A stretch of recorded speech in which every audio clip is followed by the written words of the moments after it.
Hi guys, my name is Andrea Lim. Andrea Lim on TikTok, Andrea Pasmado on YouTube, and I am your Miss Q&A Reina Talakera Grand Finalist from Pampanga. Sa grand finalist ka na Miss Q&A, Yes. ano yung last question? Kung naalala mo lang. Last question yung sa reclamation. Yeah. Ano yung pinakamagandang material na bagay na ireregalo mo sa iyong inang pagod?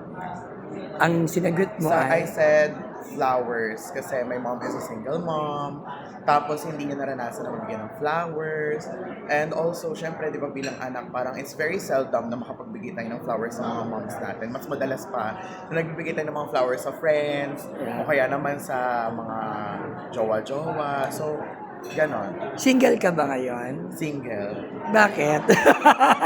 Single. Ilang Kasi years? Ilang years ka ng single? months. Ay, may 1 year na ata. Mga ganon. Pero Last your- October eh. Pero your last relationship, ilang years? 1 month lang. One Well, month hindi lang. pa ako nakaranas ng years. So back to Q&A, sino yung tingin mong magiging strong contender mo? Yung nanalo Na mga kahapon. grand finalist? Na mga grand finalist. Si Lian. Lian, ano to kapilito? Basta si Lian, last week winner. Okay. Ang galing niyang sumagot, sobrang kahit galit siyang sumagot, may laman. Alam mo yun, yung merong substance yung sinasabi niya. And I think matindi siyang kalaban sa grand final. May mga preparation din bang ginagawa ang mga Miss Q&A candidates na tulad mo? Ako personally po meron kasi syempre may support ako from Sir Manix, di ba? So, nung before audition, nag-train kami ng handler ko. And then, ngayon naman, ganun din, nagta-train din po kami ng handler ko. Meron kaming hinire na Q&A coach para kahit pa paano mas maganda yung magiging nakalabasan ng Q&A ko sa Grand Final. Sabi kanina, nabanggit, you guys are 72 sa Manix House Yes. na minamanage ni Sir Sir Manix. And most of them are teenagers. And knowing those teenagers, hindi may iwasan, may mga quarrels dyan. May mga nai-in-love. At yung iba pinag-aaral pa ni Sir Manix. Libre ang pagkain, libre ang pabahay.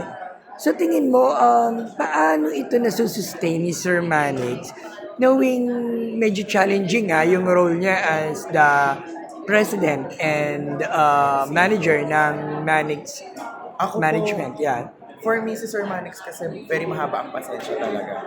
Yung minsan, syempre, bukod sa artist ako ng Manix, isa rin po ako sa mga nagmamanage sa kanila. So ako, minsan, parang sabi ko, Sir, gawin na natin to, pagalitan mo na sa ganito, pagalitan mo na sa ganyan. Siya, hayaan mo lang. As long as it doesn't affect yung work nila, yung profession nila, and as long as hindi naapektuhan yung pag-aaral, normal sa teenagers ang magkaroon ng mga pag-aaway. And, syempre, hayaan din natin sila mag-explore. Doon sila Right after Miss Q&A, what are the plans after? After, siguro, ngayon po kasi more on preparations ako eh. Pero after Miss Q&A, kapurso ko na rin syempre yung dream ko since nakilala na rin naman sa national TV, sa pageant. Diba, magtutuloy-tuloy din ako plano kung mag-pageant din ng mga bata. So more on pageantry pa rin. Wala ka bang dream sa acting? Gusto ko, pero ang tanong gusto ba nila ako? Kung gusto ka ba nila, mahal daw ba ang TF mo? Nako, kahit libre. Kasi ako, promise hindi talaga sa pag-eme. When I want something, kahit wala akong makuha, okay lang. Like Miss Q&A, nung sumali ako, sabi ko, manalo matalo at least nakuha ko yung pangarap ko na makatungtong ako sa Miss Q&A. Sa ngayon, malaking bagay na last month kasi we celebrate the National Pride Month. And even it's July already, gusto lang namin marinig rin yung thoughts mo about sa mga political issues na nangyayari sa ngayon. I think our government could do a lot better. Kasi ang daming mga nangyayari ngayon ang daming mga diskusyon about sa korupsyon. Diba, the Philippines was once called the Pearl of the Orient Seas, but right now we are known for being a third world country.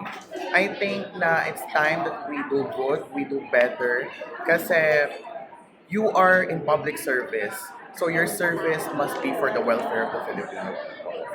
And I thank you. Thank you so much! Thank you po.